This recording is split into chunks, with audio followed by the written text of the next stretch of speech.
Boa tarde, nós somos o grupo C, somos a turma de sexta à tarde do professor Gerardo. O grupo é composto por André, Otávio, Pedro, Vitor e Vinícius. Hoje a gente vai falar sobre o experimento 1 de novo, só que dessa vez sobre a prática, que é sobre a lei de Coulomb e distribuições contínuas de carga. A gente vai falar um pouco da teoria também, e também sobre os nossos resultados.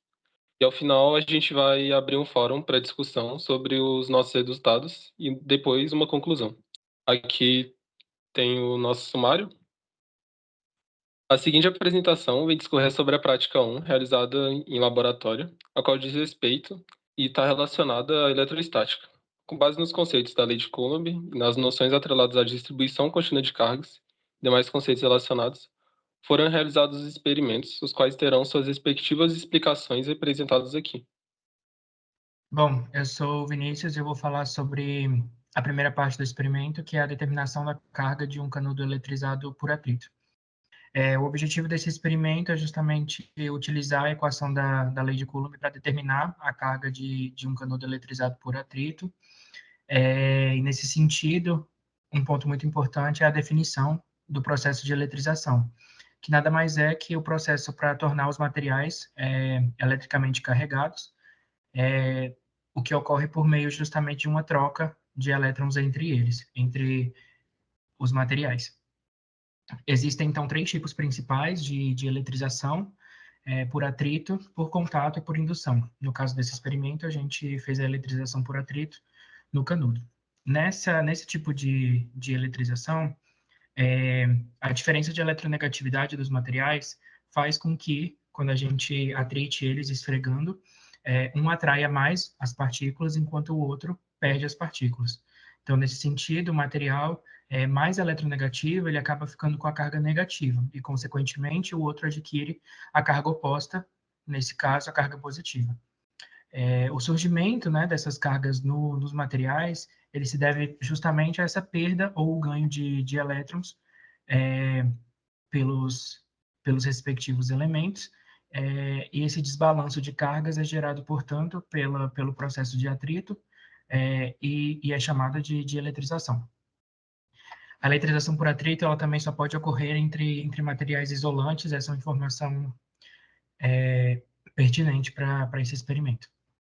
Já quando a gente fala da eletrização por contato, ela consiste justamente em um objeto, a partir de um outro já previamente eletrizado, ocorre por meio do contato a transferência dessas cargas. Então, ao tocar o corpo com excesso de cargas, o corpo que ainda está neutro, ele então passa a receber essas cargas. Então, o objeto que estava neutro anteriormente passa a ter igualmente um excesso de cargas e fica então eletrizado. E por último, no que diz respeito à eletrização por indução, ela consiste justamente em um objeto a partir de um outro previamente eletrizado também, mas que não ocorre o contato entre eles, então não se tocam. Apenas ao se aproximar de um corpo carregado, o corpo então neutro, as cargas elas se repelem. Então, portanto, você tem a eletrização por indução. Então, quando você aterra esse corpo neutro, as cargas elas vão ser repelidas desse corpo neutro, então vão poder justamente sair e deixar o sistema como um todo eletricamente neutro. Esse é o sistema de aterramento quando você tem dois materiais eletrizados. Mas quando a gente afasta o corpo eletrizado, retirando o aterramento, as cargas nesse corpo neutro elas se redistribuem, mas dessa vez tem um excesso de cargas que não foram repelidas pelo processo de aterramento. Então, esse excesso gera, por consequência, a eletrização desse corpo. Aí, para esse experimento, a gente utilizou, então, os canudos, os alfinetes para prender os canudos, e, e um papel que auxiliou, um papel e um pano também, eu não, acabei não colocando, mas que auxiliaram a gente a eletrizar os canudos por atrito. Pode passar o slide, por favor. Aqui tem uma esquematização justamente desse processo que eu acabei de explicar, que são os processos de eletrização. Mas eu acho que já ficou claro. Pode ir para o próximo.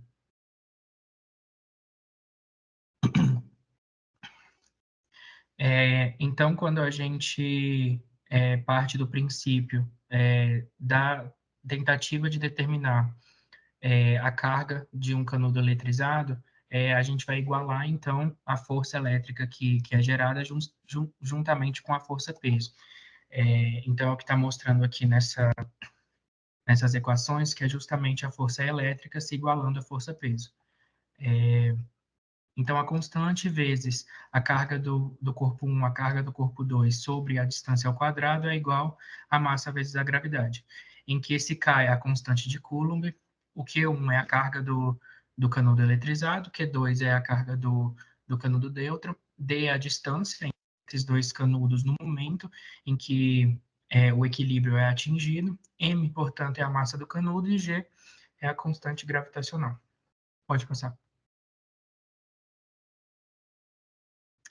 Agora, mais especificamente sobre a carga obtida, né, para esse caso específico do experimento, a gente considerou os seguintes dados, medidos no laboratório. A massa do canudo, portanto, ele é 6 vezes 10 a menos 4 quilogramas. A constante gravitacional, 9,81 metros por segundo ao quadrado. A constante de Coulomb, ela é 9 vezes 10 a nona newtons por metro ao quadrado por coulomb ao quadrado, e a distância entre os canudos foi de 0,02 metros.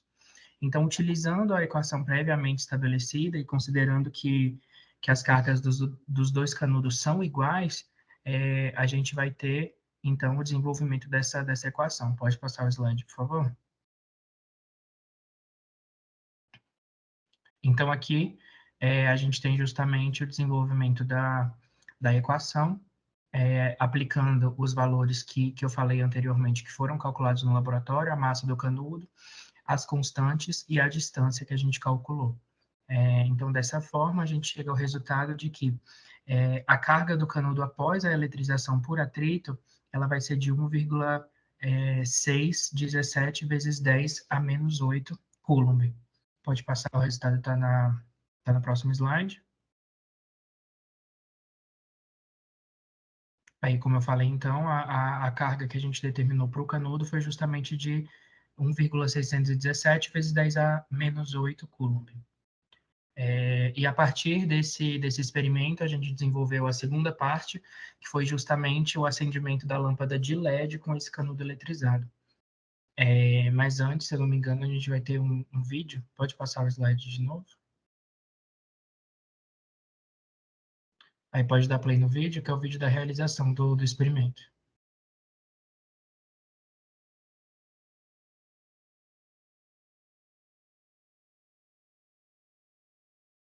No vídeo, então, dá para ver justamente a colocação do canudo com o alfinete e a eletrização do outro canudo por atrito, com auxílio, e aqui a gente vê justamente ele se repelindo, né? A gente consegue ver esse processo, que eles não se encostam.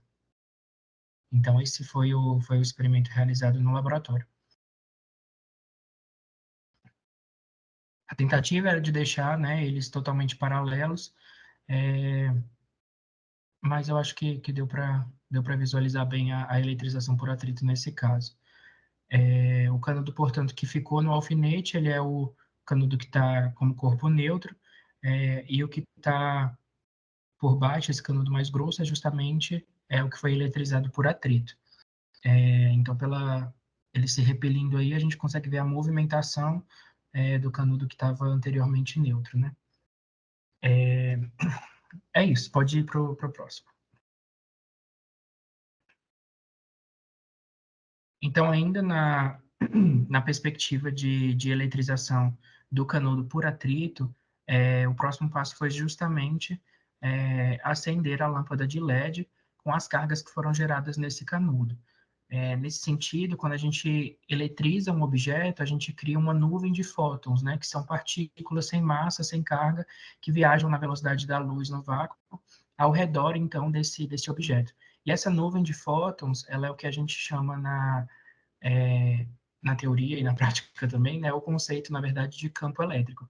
Então, a geração desse campo ela é capaz de provocar uma indução de cargas em corpos próximos. Já no caso do acendimento do LED, quando a gente aproxima o canudo, o campo gera uma separação das cargas dentro do LED. Então, quando essa diferença ela é formada, essa diferença de potencial, ela é justamente o que vai servir de meio condutor, que é o próprio LED, permitindo então o surgimento de uma corrente por meio dessa diferença de potencial, que é o que acende temporariamente a lâmpada de LED. Então pode passar.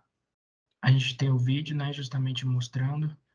Estava um pouco claro no laboratório esse dia, mas dá para ter uma visão clara, né? O canudo eletrizado, então, ele encosta no LED e a gente consegue ver ele piscar, né, algumas vezes. Seria necessário uma carga maior para que ele ficasse mais tempo aceso.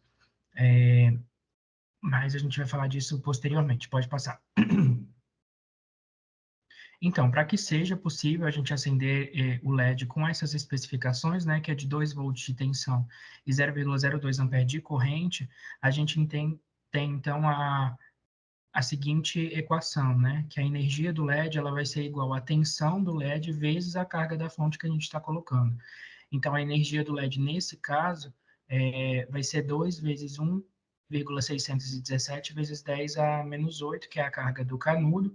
Então, a gente entende que a energia do LED, nesse caso, é 3,234 vezes 10 a menos 8 joule. Esse foi o cálculo da energia para o LED. Pode passar. Então, assumindo que toda a energia ela é armazenada pelo canudo na forma de energia potencial elétrica, a gente tem, então, as seguintes equações, né? Que a energia de potencial elétrica ela vai ser igual a capacitância vezes a voltagem ao quadrado. Então, nesse caso, substituindo então os dados que a gente obteve, a gente vai chegar então que a energia que o canudo gerou para o acendimento do LED foi justamente dado por essa equação da energia potencial elétrica e o resultado foi de 1,616 vezes 10 a menos 8 joules, que é justamente a energia gerada pelo canudo. Também foi solicitado que a gente determinasse o número de canudos necessários para acender o LED. Pode passar o slide, por favor? Então, para calcular o total de canudos utilizados, a gente dividiu, então, a energia gerada, a energia necessária para o acendimento do LED, pela energia gerada pelo canudo. Então, substituindo esses valores conforme apresentado anteriormente, a gente vai ter que, então, o total de canudos é aproximadamente 2, né? A gente precisaria, então, de aproximadamente 2 canudos eletrizados para que a gente pudesse acender o LED. Só que no experimento a gente viu que não foi isso que aconteceu. Então, essa discrepância que a gente verifica pelos cálculos, de que no caso seriam necessários 2 canudos ao invés de um, como foi observado na realização do experimento, ela pode ser aplicada a diversos fatores, entre eles a distribuição não uniforme das cargas no canudo, né? Então ele não fica totalmente eletrizado com a mesma quantidade de carga, a sensibilidade do LED também ao campo elétrico que é criado, e a sua impedância, que pode tornar ele mais suscetível ao fluxo de corrente ou não. E até mesmo aos erros experimentais realmente na hora de tomar medidas ou calcular a carga do canudo, por exemplo, pode ter alguns erros nesse sentido. É isso que fica claro aí para a geração dessa discrepância entre os valores que foram apresentados e os resultados experimentais. Pode passar. Então, isso é justamente o que eu acabei de falar, né? A diferença entre os resultados que a gente obtém teoricamente pelos cálculos e os resultados que foram obtidos experimentalmente. Pode passar mais um. E é isso. Bom, agora eu vou falar um pouco do nosso experimento do eletroscópio, né? A gente fez a construção de um eletroscópio de folhas e vou começar apresentando um pouco sobre a história, né, desse equipamento. Esse equipamento foi criado por volta dos anos de 1600, né? Foi um equipamento anterior ao eletroscópio, na verdade, né? Um equipamento feito pelo William Gilbert, que era um físico que estudou principalmente nessa área de campos magnéticos e eletricidade. Ele desenvolveu o versório, que foi justamente o primeiro equipamento para identificar os corpos eletrizados, né? E quando ele estava desenvolvendo isso, ele conseguiu identificar que o ferro identificava o campo magnético e o cobre não. Por isso que muitas vezes era construído com esses materiais para ser mais fácil a detecção. Aí pode passar o slide. Aqui a gente colocou e identificou alguns tipos diferentes, né, de montagem do eletroscópio de folha, que pode ser feito de diferentes formas. Esse primeiro aqui é feito num tubo de vidro para não ter interferência do ar, com uma haste metálica e uma esfera condutora. Esse aqui já é feito em uma base redonda, com uma conta lá em cima, que mostra só outra configuração, mas no final das contas eles realizam, tem o mesmo propósito, né, de mostrar a carga e também conseguir identificar qual carga que está atuando, e também tem essa montagem de um suporte de gancho com a esfera livre, mas aqui é só para mostrar os diferentes tipos que existem. Aí pode passar. Aí eu vou explicar um pouco que o Vini já tinha comentado sobre as configurações do eletroscópio, né? Alguns meios de eletrização que ele identifica, né? No caso aqui, o primeiro que a gente pode observar no eletroscópio é o de indução, onde a gente pode até usar o canudo eletrizado, citado pelo Vini, né? Para mostrar justamente as cargas que tem nesse corpo, que ao aproximar o corpo sem ter o contato, né? O eletroscópio que está inicialmente neutro, ele vai seguir neutro, porém, com a aproximação do corpo, ele vai polarizar, né? As cargas que forem opostas às cargas que estão concentradas no corpo vão se aproximar, como mostrado ali na figura, a esfera está negativa e o tubo está positivo, e o eletroscópio vai mostrar justamente nas suas folhas de baixo, onde as cargas que não estão, que não subiram, né, que não foram atraídas pelo corpo exterior, vão separar as folhas, já que elas cargas similares se afastam, né? Pode passar aí o processo de indução. A próxima configuração que tem, que o Vini também citou, é o contato, né? Que o corpo inicialmente neutro, ao ter o contato de outro corpo carregado, no caso ele é o vidro, né? Que está mostrado na imagem, ele vai ocorrer a transferência de carga, e desse caso o eletroscópio ele não fica neutro, né? Como mostrado no efeito indutivo, e ele vai ficar carregado somente com uma carga, já que vai ocorrer a transferência, né? Por contato, e as folhas, como elas vão ter somente cargas opostas, né? Ou cargas similares, a folha vai se afastar também. Aí pode passar aí. Aqui é só para mostrar também a configuração do eletroscópio carregado já, né? Previamente carregado. E o que acontece quando você chega, quando ele já está carregado e quando se aproxima um corpo eletrizado, né? Quando ele está carregado, ao aproximar com cargas similares, ocorre o afastamento, né? Das folhas ali embaixo. E com cargas diferentes ocorre uma aproximação, já que vai atrair as cargas, né? Tudo vai atrair as cargas para a parte superior, então não vai ter nenhuma carga, eles vão se juntar de novo as folhas. Mas isso é só mais uma configuração do eletroscópio que a gente pode comentar. Pode passar aí, André. O material que a gente utilizou para a montagem do nosso eletroscópio foi um pote de vidro, papel alumínio para fazer as folhas, fita isolante para prender, né? E fazer nossa base, um canudo de plástico para fazer a eletrização, um capacitor também, porque a gente, no nosso eletroscópio, a gente precisava determinar, não só mostrar que o corpo estava carregado, mas determinar qual que era a carga dele, papel toalha e uma fonte de tensão. Pode passar, André, para mostrar. Nossa montagem do sistema foi a montagem do suporte do canudo com a folha de alumínio, de modo que ela ficasse reta, né, e não encostasse no canudo, para que a gente pudesse ter a clara identificação da sua separação. A gente carregou o capacitor utilizando uma fonte de tensão. Carregamos o canudo com atrito através do papel toalha, igual o Vini demonstrou no primeiro vídeo, e aproximamos elementos para visualização das cargas, para a gente conseguir determinar quais foram as cargas utilizadas ali, as cargas que foram passadas, né? Aí pode passar e mostrar o vídeo.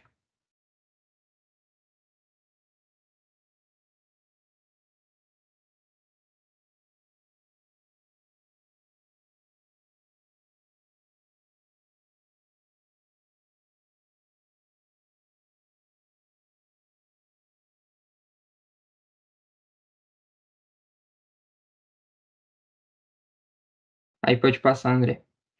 Aí, analisando o que a gente conseguiu ver aí no vídeo, o experimento mostrou que a carga positiva adquirida pelo eletroscópio, ao passar o canudo próximo à lâmina de alumínio, as cargas positivas foram induzidas para a folha de alumínio, uma vez que o canudo carregado negativamente.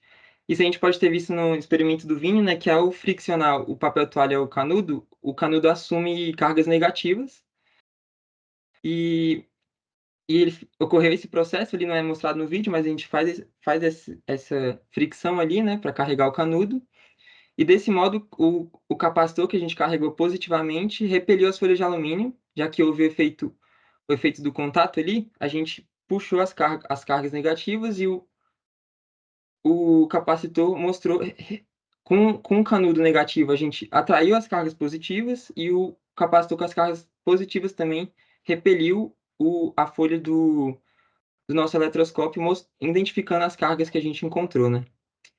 E essa é uma demonstração da forma do eletroscópio. Basicamente, a gente com ele consegue determinar as cargas que a gente encontrou, né? Determinar as cargas, se um corpo está eletrizado e determinar qual são o tipo de carga, se é positiva ou negativa. Tem até algumas configurações que mostram que a gente consegue medir alguns ângulos feitos com isso, mas já é, já é coisa mais separadas. E é basicamente isso. Passa aí, André. Bom, agora eu vou falar sobre, né, o experimento que a gente fez de tentativa de construção de uma pilha galvânica, né? Que nesse experimento foi proposto pelo professor que a gente construísse essa pilha a partir de alguns materiais que foram sugeridos por ele, né? Mas antes eu vou explicar o que é basicamente uma pilha galvânica, que ela também pode ser chamada de célula galvânica, que é um sistema, uma estrutura, assim, em que a gente tem uma transferência espontânea de elétrons, né? Essa transferência ocorre por meio das reações de oxidação e redução dos materiais que são envolvidos nesse sistema que a gente monta. Reação de oxidação é aquela em que ocorre o aumento do NOx, né, que é o número de oxidação das espécies, devido à redução do número de elétrons dela, porque geralmente essa espécie sofre oxidação, ela doa elétrons, né, e redução ocorre uma diminuição desse NOx devido ao ganho de elétrons das espécies, né.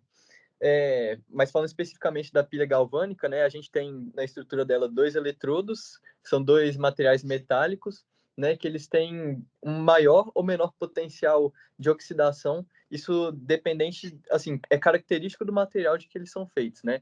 Aquele que tem um maior potencial de oxidação, ele vai ser o ânodo, né, porque ele vai doar elétrons, e aquele que tem o menor potencial, ele vai ser o cátodo, porque ele vai receber, né?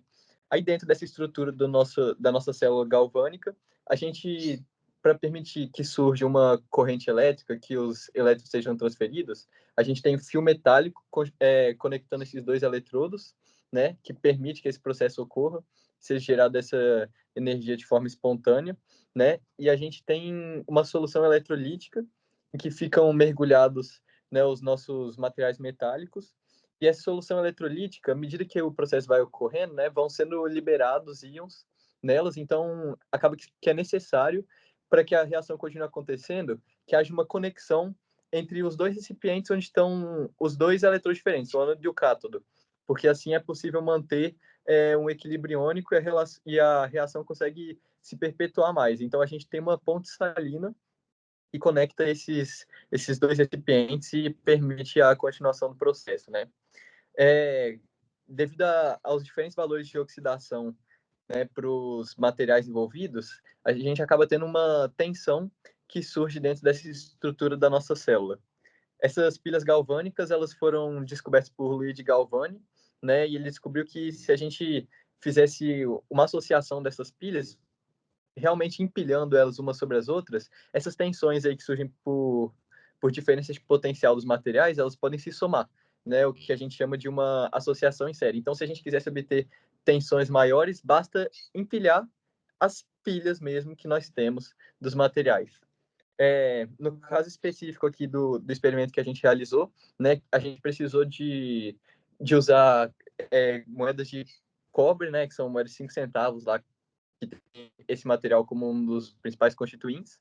A gente tinha folhas de papel que foram mergulhadas em uma solução eletrolítica, né, no caso era água com sal, né, NaCl, que permite, à medida que a gente for empilhando, que eu vou explicar aqui como que a gente fez, a transferência desses elétrons entre o ânodo e o cátodo, né? e a gente precisou também de arruelas de zinco, né? No caso, como eu falei das reações de oxidação e redução, nesses dois materiais estão eles envolvidos nessas reações, né? A gente tem que o zinco, ele vai acabar atuando como ânodo, ele vai doar os elétrons, né? E o cobre vai atuar como cátodo, ele vai receber os elétrons nessa estrutura que a gente vai montar, né?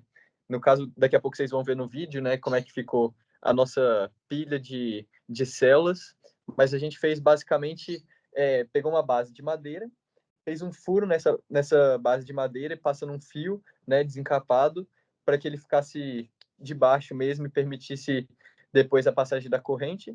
Foi empilhando da seguinte maneira, alternando moedas de cobre, as folhas de papel e as arruelas, né? E a gente foi fazendo um empilhamento dessas estruturas, de modo a gerar uma tensão que fosse suficiente para conseguir acender posteriormente 3 LEDs que a gente associou em série com a outra extremidade do fio, né, e conectou as pernas deles, né, para conseguir associá-los. Então aqui, se você quiser passar o vídeo, depois eu vou descrevendo, né, como é que se deu mais ou menos. Pode passar o slide.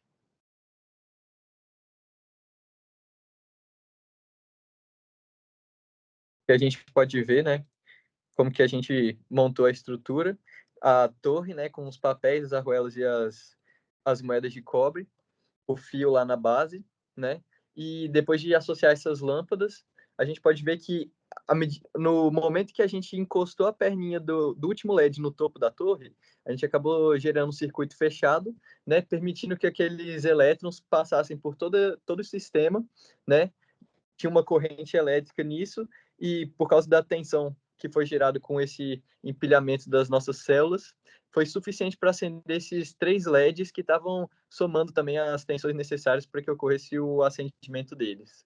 Então, basicamente, foi isso o experimento da construção da pilha. Pode passar.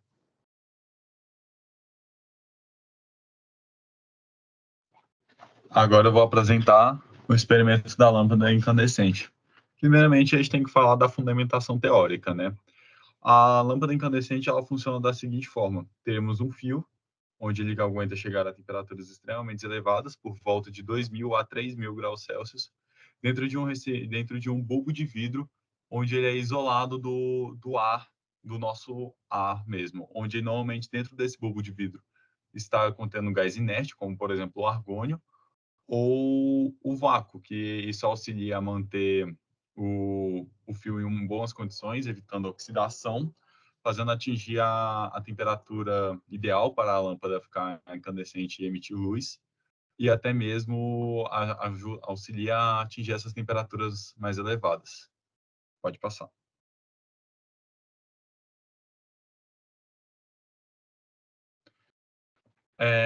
Para a gente conseguir atingir essa temperatura, a gente tem que ter como base, primeiramente, a lei de Ohm, né? Que a resistência é igual à tensão sobre a corrente. Porque, de acordo, quanto maior a resistência, uma corrente menor será necessária para a gente conseguir atingir uma maior resistência, que é a resistência ela emite calor, e para uma mesma tensão. Então, se tivermos uma resistência muito elevada, como, por exemplo, 300 quiloohms, para uma certa tensão fixa, a gente vai precisar de uma menor corrente do que se tivermos 10 quiloohms. Então, para experimento, usamos uma resistência extremamente elevada e para uma tensão fixa e controlamos ela por corrente depois de atingir a nossa maior tensão para a gente conseguir o nosso maior brilho da nossa lâmpada. Pode passar. E para o experimento, a gente utilizou os seguintes materiais: um pote de vidro, 2 fios de jacaré, um jacaré na ponta, uma fonte controlada, cola quente e o grafite, além de uma vela para deixar o vidro dentro, acender ela e deixar dentro de um vácuo a nossa lâmpada, que será o nosso grafite, o nosso fio incandescente. Pode passar. E agora aqui tem a parte experimental, onde a gente coloca a nossa lâmpada por uma fonte controlada por corrente, já tendo atingido a tensão máxima de 25 volts, e agora só controlamos a corrente pela fonte. E como a gente pode ver, Conforme a corrente vai aumentando, a lâmpada vai incandescendo cada vez mais. Ali temos 3 amperes, chegaremos a 3 amperes e meio, e vai assim subindo e cada vez incandescendo mais, sendo que ela está em um recipiente totalmente isolado do ar e no vácuo, né? Então, com esse experimento, a gente consegue concluir que para uma maior resistência, para a mesma tensão, será necessária uma corrente menor para fazer o LED incandescer cada vez mais.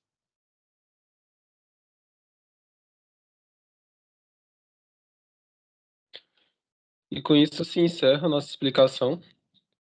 Aqui estão nossas referências bibliográficas.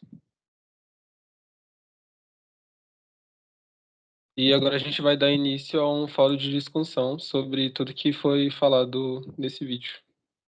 Podem se desmutar. Deixa no Eu só primeiro queria... slide assim, para fazer o Tá. fórum. Beleza, tô colocando aqui. Eu tenho umas 3 dúvidas aqui que eu queria tirar. Boa. Sobre...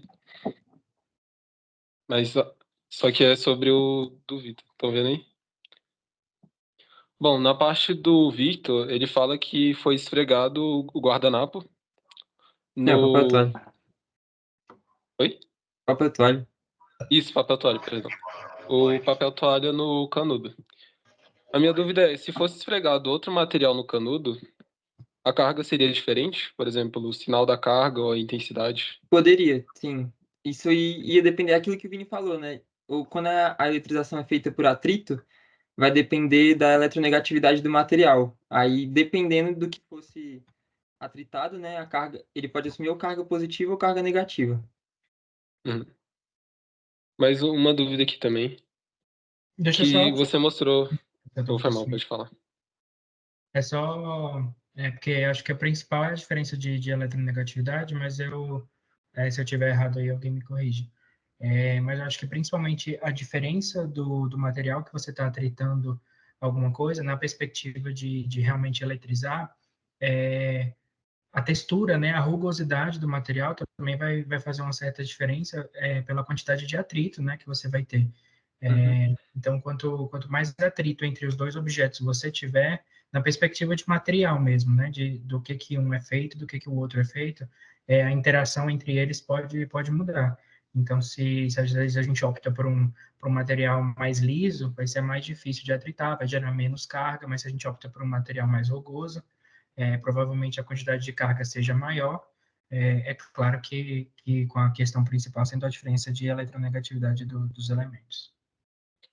Então, por exemplo, eu posso falar que, dependendo do nível de atrito, por exemplo, quanto mais atrito, maior é a força do campo elétrico gerado, por exemplo. Isso, creio que sim. Então, dito isso, existem eletroscópios que podem medir também não só o sinal da força do campo elétrico, mas também a intensidade dessa força. Existem alguns eletroscópios que você coloca, né, junto ao eletroscópio ali, algumas medidas em volta, né, para ver qual o tanto que ele atinge, o ângulo. E aí tem como, através das contas, né, com esses ângulos, usando fórmulas, você alcançar, acho que, igual que a gente tinha feito lá para achar as cargas, acho que a gente pode alcançar um número aproximado. Tem alguns Ah, eletroscópios que você pode construir isso, sim. então, tipo, dependendo do ângulo que uma das folhas se abrem ou se fecham, você consegue medir qual que foi a intensidade do campo. Sim. Ah, entendi. Eu tenho também uma dúvida sobre o que o Tedesco explicou, que foi sobre a pilha galvânica. É que Fala aí. ele mostrou que você colocando pilhas em série, você consegue aumentar a tensão, né, da pilha galvânica. Uhum. Mas como é que eu faria se eu quisesse aumentar, por exemplo, a duração da pilha?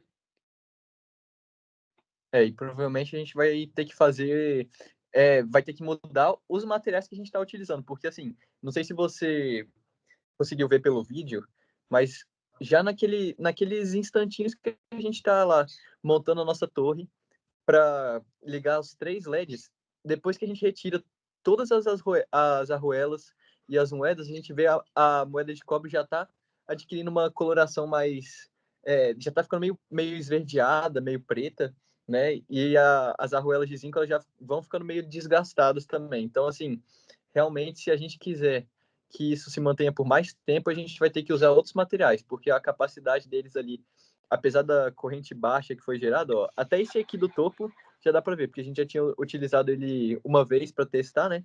Ele já está meio escurecido. Eu comprei todos eles novos, no dia seguinte já estavam todos eles parecendo assim que estavam, coitados, sofridos. Tava triste mesmo a situação deles. E aí, Então, então, ou foi mal. tô usando outros materiais mesmo para conseguir que isso durasse mais, né?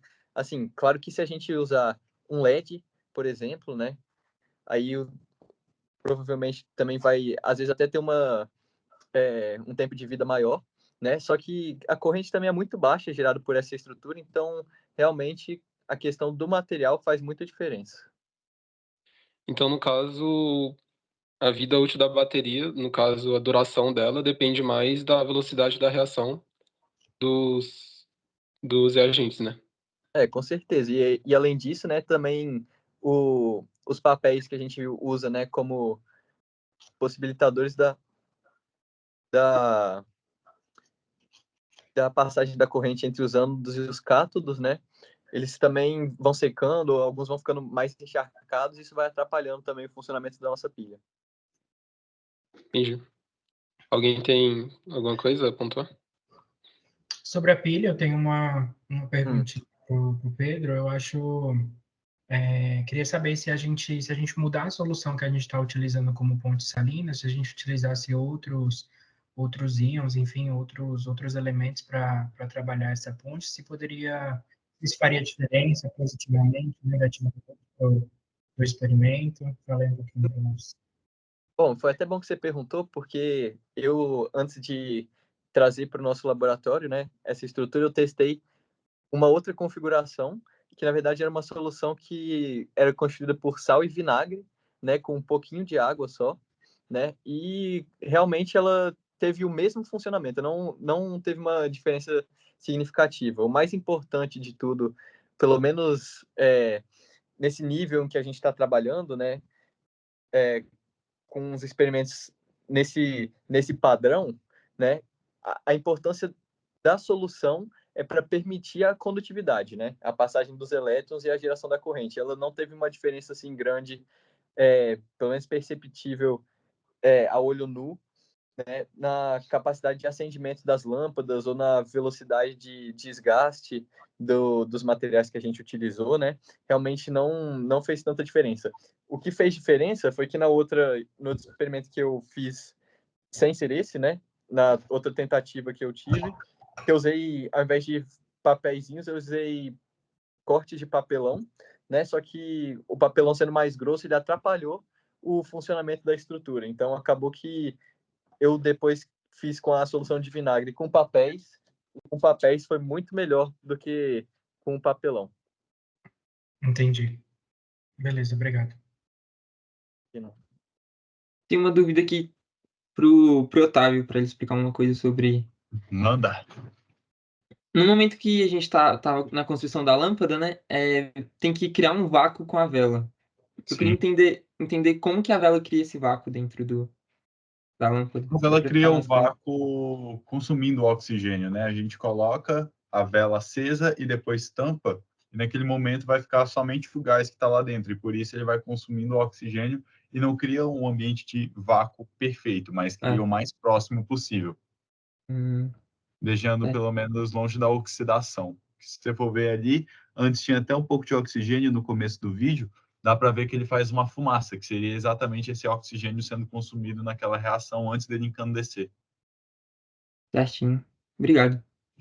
Eu também queria fazer uma dúvida para o Pedro. Pedro, como que você garante cada tensão entre cada moeda, arruela e a ponte salina, né? Que seria o papel molhado com água e sal?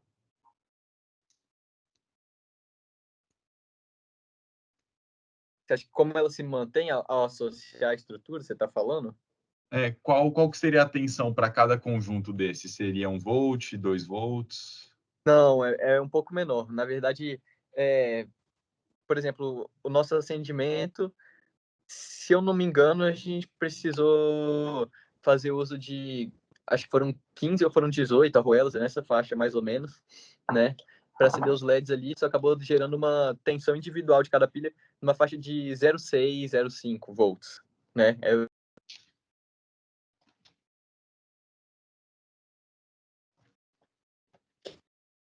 Nem eu, só reforçando lá o que eu também com outro com a outra solução não fez tanta diferença assim nessa tensão que foi capaz de ser gerada, mas o funcionamento da a questão de associação dessas pilhas, né, é o mesmo das pilhas comuns que a gente tem. A gente empilhando, a gente vai somando essas tensões e gerando elas cada vez maiores.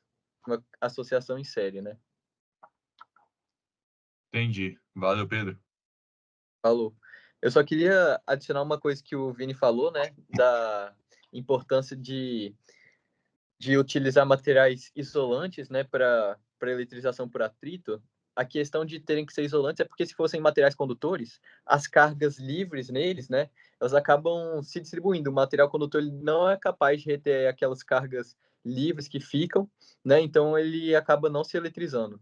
Mas era só isso mesmo. Eu tenho uma última perguntinha para o Otávio, que é com relação ao grafite, né, que foi utilizado para fazer a, a lâmpada, né?